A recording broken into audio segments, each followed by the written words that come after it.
Hello there, and welcome back to Darren Bernard's Poor Boy Crafts. Today we're going to continue with the Quidditch field. We've done most of the cutting on it and everything, so what we've got left to do right now is we've got to do some preliminary painting. I'm going to try to do better on my videoing. I am here by myself. My wife had to work. So I'm going to try to do a whole lot better this time. Get some more of my hands in the frame and show you hands down what I'm doing. But mainly what we're going to do is we're going to concentrate on painting this area in here. The main bulk of the play area.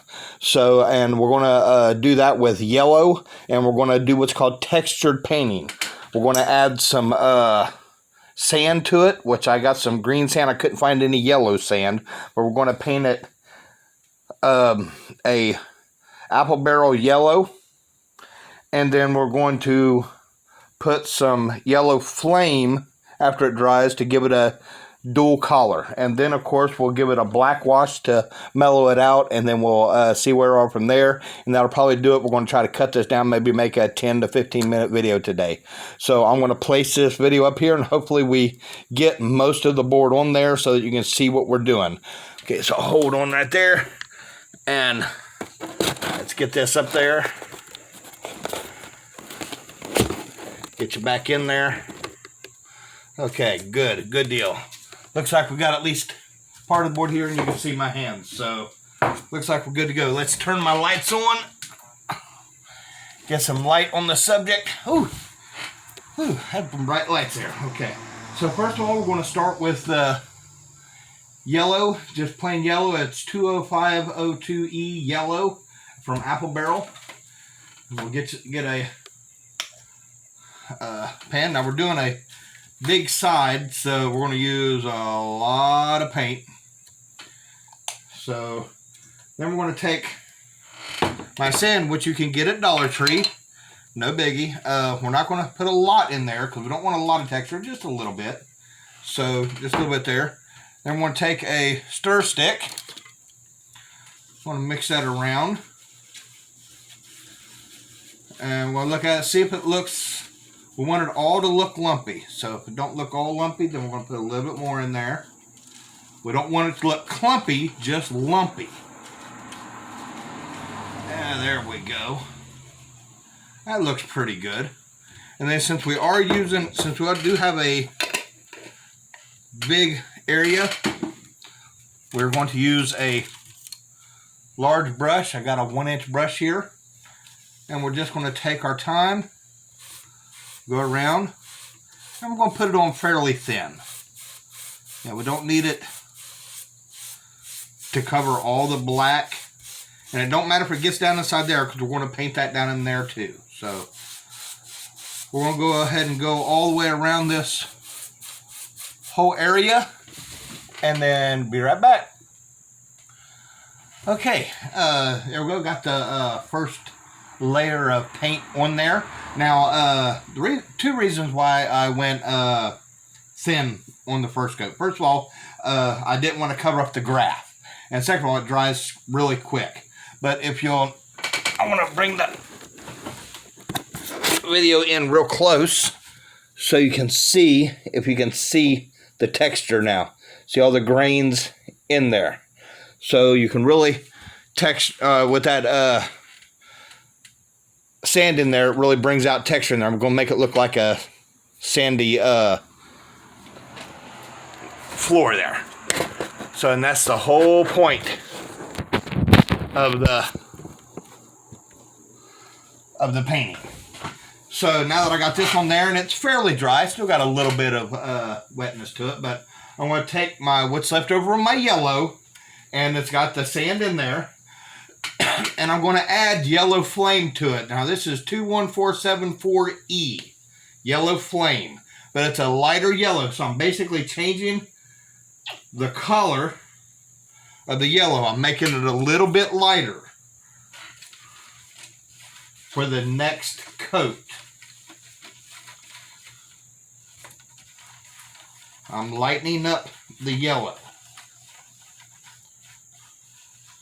Now, don't worry, if I don't have enough paint to make it, I can mix some more. And if it don't match up, it doesn't really matter because I'll get it real close. And close, especially in crafts, is close enough. But like I said, and like I always said before, this is my color scheme. You could have a different color scheme. If you want brown sand in here, paint it light brown or dark brown or black, if you want to. Now on this one, I'm going to go a little heavier because it ain't got us. I didn't put any more sand in it because I do believe that's going to be textured enough with the that's in there. So I'm going to go a little heavier on the paint.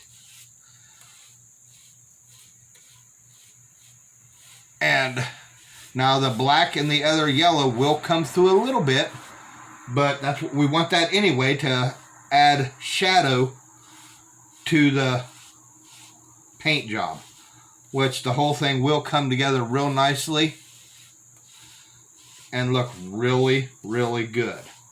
Now, this is just kind of my base coat, and now as I come around, this will be my true coat going on. Like I said, I am adding a little bit more texture because there is a little bit more sand in. There's a little bit of sand left in there, but not a lot.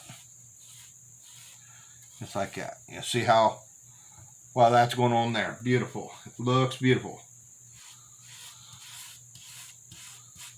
Go ahead and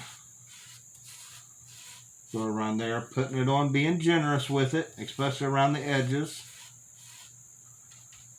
There we go. Now, unfortunately, I'm going to have to stand up so that I can, go around there on my knees. Don't like to do that anymore.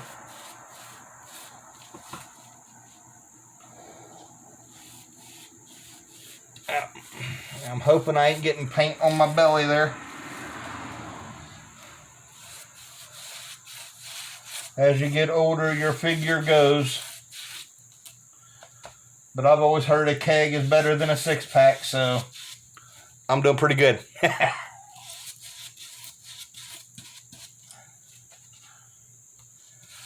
we go. Beautiful.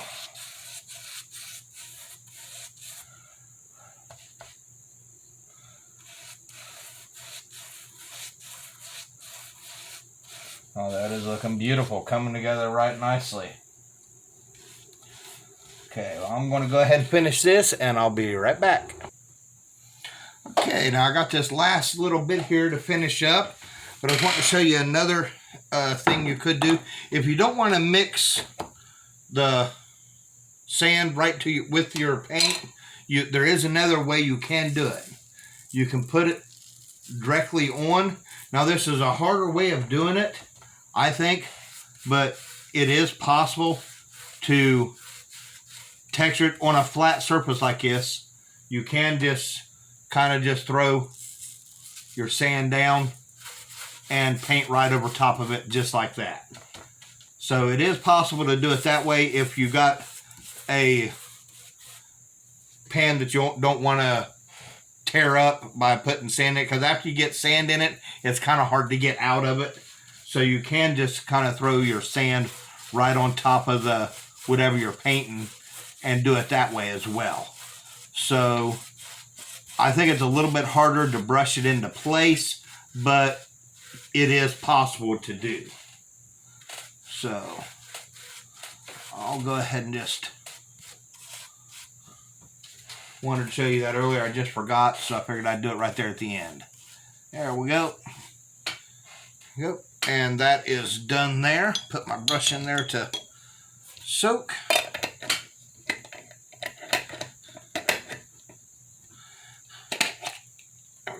Make sure you put your lid on there after you're done. If you don't, you will knock it over and make a mess if you're anything like I am. Then after you're done with the pan, you will have to throw that away because you don't want to get that sand in any other paint that you do. So you want to throw that pan away, get it gone, get it out of here. And that'll have to dry. Don't try to take any heat or anything to this to let it dry naturally, because you will melt this stuff. I tried to take my heat gun to it and it melted it just a little bit, but it just added texture to it. But so you're just going to have to let it dry naturally. And then after this is done, I'm going to get my little bit of water. Got me a little bit of water here. Oh, my little can of water. Oh, I've already got me some made up. Okay, looks like one need a little bit more though. Okay, I got a bottle of black paint that I got from Dollar Tree. It's the Prague stuff. It's really not, it's too thin to really use for a regular type of paint, but I find that it works perfect for washes. Now, what I got in this little jar here, I got a lot of water, got a little bit of Dawn dishwater soap, just a little squirt, and about it. And I'm going to pour a little bit more black paint in there.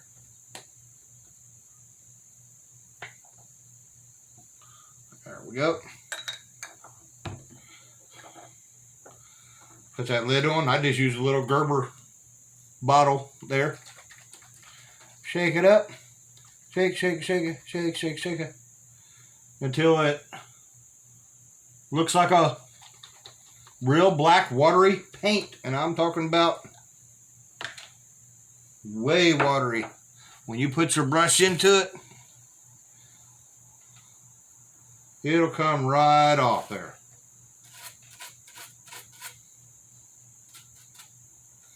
Looks like a foam. Now I'm not using that brush, of course. I'm going to use a wider brush so that I can get it back. I'll wait for this to dry. So we'll be right back when it dries. Okay, I'm back. It's pretty well dry. It's got a few wet spots, but it'll be good enough for what I need. So what I'm going to do is I'm going to take my wash and pour just a little bit in here, because I'm going to use a different technique than what I normally use. Got a little sponge brush. Now, I swore I would never use one of these as a painter by trade, but this is craps, and it actually works really well. So what I'm going to do is I'm going to sop up all that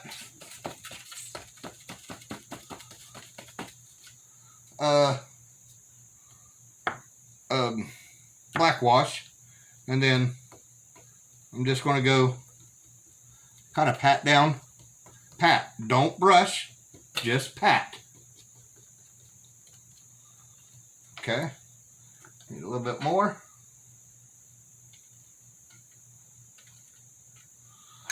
You don't want to use a lot.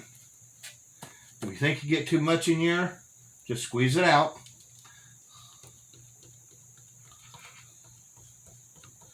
Just kind of, you don't have to hit everywhere, just hit the high spots. You don't want it real shiny, you just want to dull it down.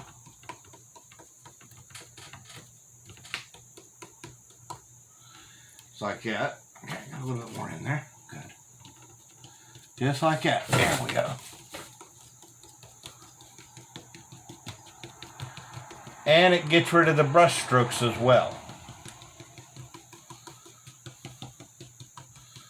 But in real life, you don't see brush strokes.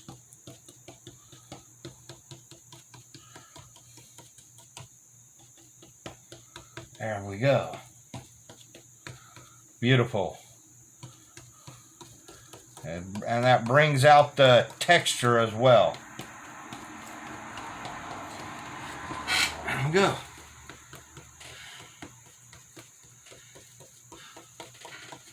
And now we have one finished sandy little area for Quidditch. Now our next video we'll do around the stand area and around the other areas. Remember, if you like what you see, hit that like button. Remember, hit that subscribe button. It is totally free, and share it to all your friends and just get our name out there. This is Darren Bernard, Poor Boy Crafts, signing off.